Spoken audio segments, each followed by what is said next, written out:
Jelasin dong, apa sih sistem moneter itu?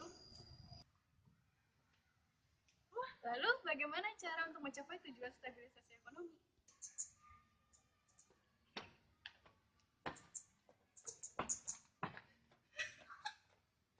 Lalu, apa aja fungsi sistem moneter? Sistem moneter adalah suatu kebijakan untuk menstabilkan kegiatan perekonomian, baik keseimbangan internal seperti pertumbuhan ekonomi, stabilitas harga dan pemerataan pembangunan, maupun keseimbangan eksternal seperti keseimbangan neraca pembayaran. Selain itu, sistem moneter adalah suatu kebijakan juga untuk mencapai tujuan ekonomi makro, yaitu menjaga stabilisasi ekonomi yang dapat diukur dengan kesempatan kerja, kestabilan harga, serta neraca pembayaran internasional yang seimbang.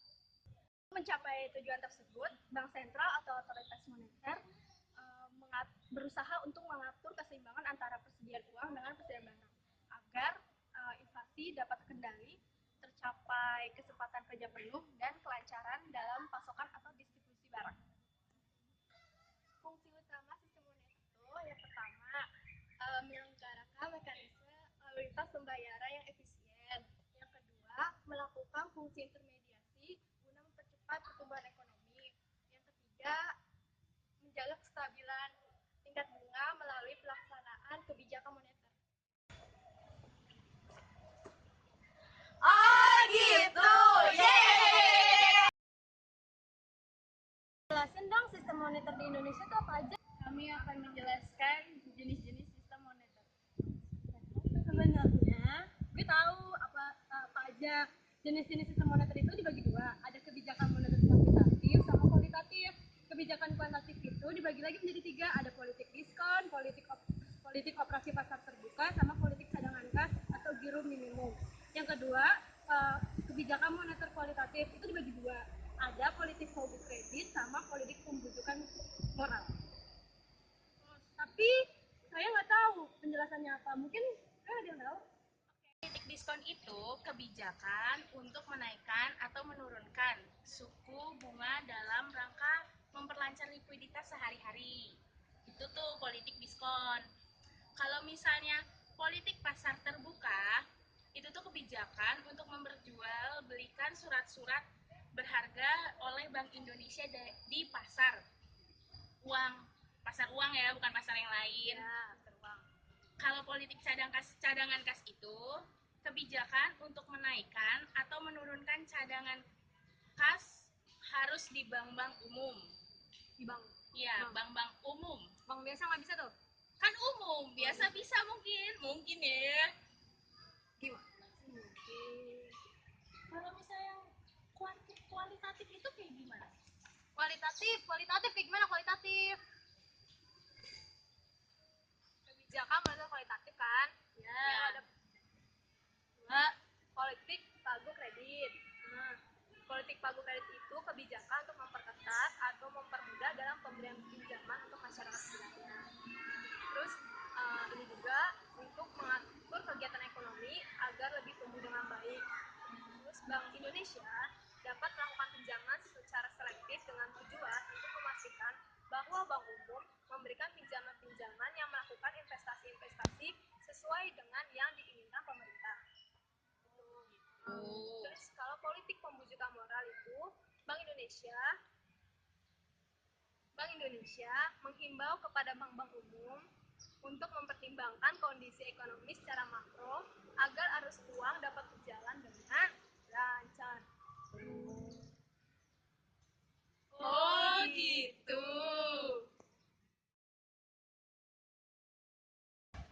Apa yang dimaksud dengan sistem perbankan dan sistem apa yang diselenggarakan di Indonesia?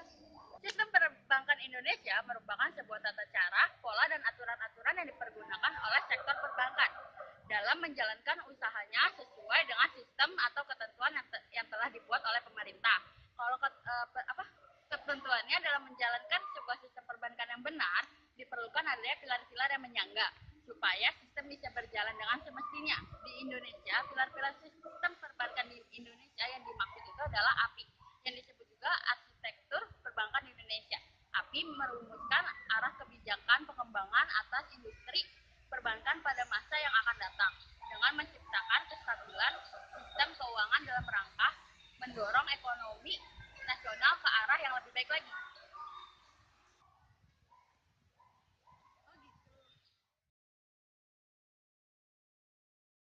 Bagi teman-teman yang tahu, kita punya pertanyaan nih. Siapakah pihak yang menyelenggarakan fungsi kebijakan moneter? Terus, apa aja sih faktor yang mempengaruhi jumlah uang yang beredar?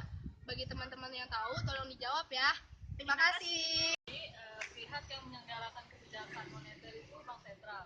Bank Sentral adalah bank pusat yang bertanggung jawab atas kebijakan moneter di wilayah suatu negara.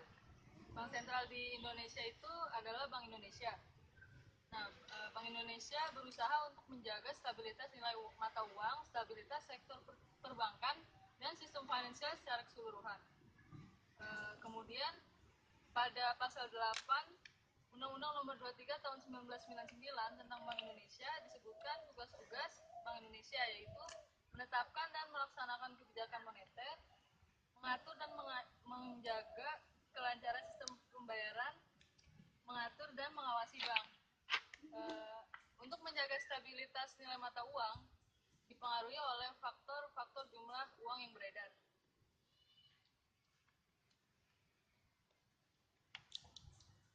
Faktor-faktor yang mempengaruhi jumlah uang beredar itu pertama ada kebijakan bank sentral berupa hak otonom dan kebijakan moneter, meliputi politik diskonto, politik pasar terbuka, politik cash ratio, dan politik kredit spekulatif. Dalam mencetak dan mengedarkan uang kartal. Kedua, itu ada kebijakan pemerintah melalui Kementerian Keuangan untuk menambah peredaran uang dengan mencetak uang logam dan uang kertas yang nominalnya kecil. Ketiga itu ada bank umum yang dapat menciptakan uang giral melalui pembelian saham dan surat berharga. Keempat ada tingkat pendapatan masyarakat dan tingkat suku bunga bank. Lalu kelima itu ada selera konsumen terhadap suatu barang.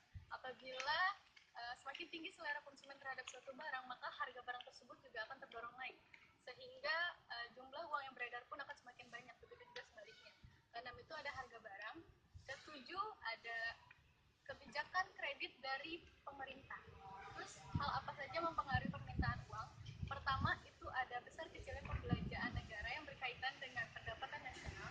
Kedua, cepat lambatnya laju peredaran uang.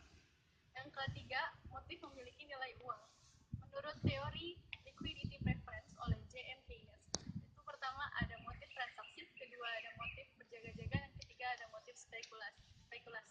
Terus hal apa saja yang mempengaruhi penawaran uang? Itu pertama ada tinggi rendahnya tingkat bunga, kedua ada tingkat pendapatan masyarakat, ketiga ada jumlah penduduk, keempat ada keadaan letak geografis, kelima ada struktur ekonomi masyarakat, dan keenam ada penguasaan fintech. Yang terakhir ada globalisasi ekonomi. Jadi itu ya teman-teman, penjelasan mengenai pihak-pihak yang menyelenggarakan kebijakan moneter dan faktor yang menentukan jumlah uang beredar.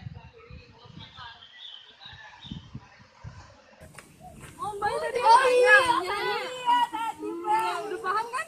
Paham ya? Iya, udah dong. Oh gitu, oke. Proses penciptaan uang itu kayak gimana sih? Terus contoh kasusnya kayak gimana? Penciptaan uang itu ada prosesnya juga. Pertama saya mau jelasin uang itu tuh apa. Uang itu adalah alat tukar yang biasa kita gunakan sehari-hari ya. Uang itu dibagi dua kan, ada uang kartal sama uang giral. Uang kartal itu uang kertas. Uang kartal tuh yang biasa kita gunakan sehari-hari, wajib kita gunakan sehari-hari. Itu diciptakan oleh Bank Indonesia atau Bank Sentral. Kalau uang giral tuh uang yang berbentuk kayak deposito, giro, cek, saham ataupun obligasi. Itu tuh diciptakan oleh bank umum atau bank komersial. Dan proses penciptaan uang itu adalah Seperti gambar yang saya pegang ini. Dari nasabah dia menyimpan uang atau menabung di bank A sebesar 100 juta. Nah, di bank A otomatis dia menyimpannya sebesar 100 juta kan. Nah, ada perusahaan lain membutuhkan dana. Dia menyimpan di bank A. Dia tidak bisa menyimpan sekaligus sebesar 100 juta. dia hanya meminjam sebesar misalkan 85 juta dan 15 jutanya itu sebagai cadangan. Nah, perusahaan lain dia udah meminjamkan dari bank A, kemudian perusahaan lain ini menabungnya atau menyimpannya di bank B. Nah, dari proses di situ kita dapat melihat terjadinya penciptaan uang melalui kredit yang diberikan oleh bank B. Demikian seterusnya. Sehingga dari simpanan awal 100 juta yang diminta oleh bank A, jumlah tambahan uang yang beredar di dalam masyarakat akan jauh lebih besar dari 100 juta. Terus kalau buat penyimpangannya itu ada studi kasus, ada uang palsu. Kadang-kadang kalau misalkan di Indonesia kan udah nggak asing lagi ya kita temui orang banyak malsuin uang, kayak malsuin uang kartal tuh. Uang kartal dipalsuin, kayak misalkan orang mungkin karena himpitan ekonomi ya, jadi nyiptain uang sembarangan gitu tanpa seizin Bank Indonesia.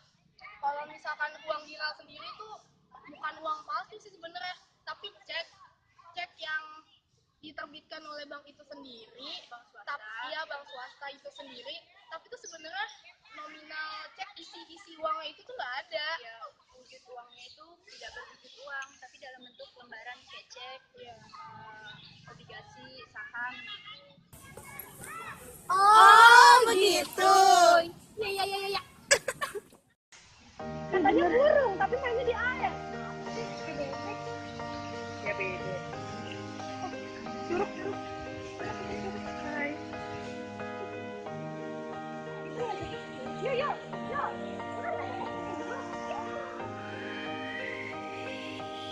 Hai. Hai. Hai.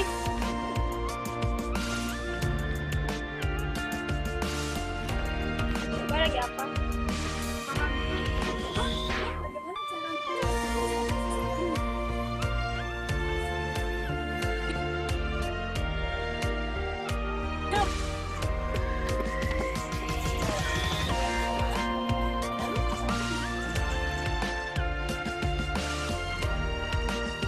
Ini tadi yang nanya ya? Ini juga? Iya. Oh, iya. Berarti kan dijawab. Nah, lu bilang lu mau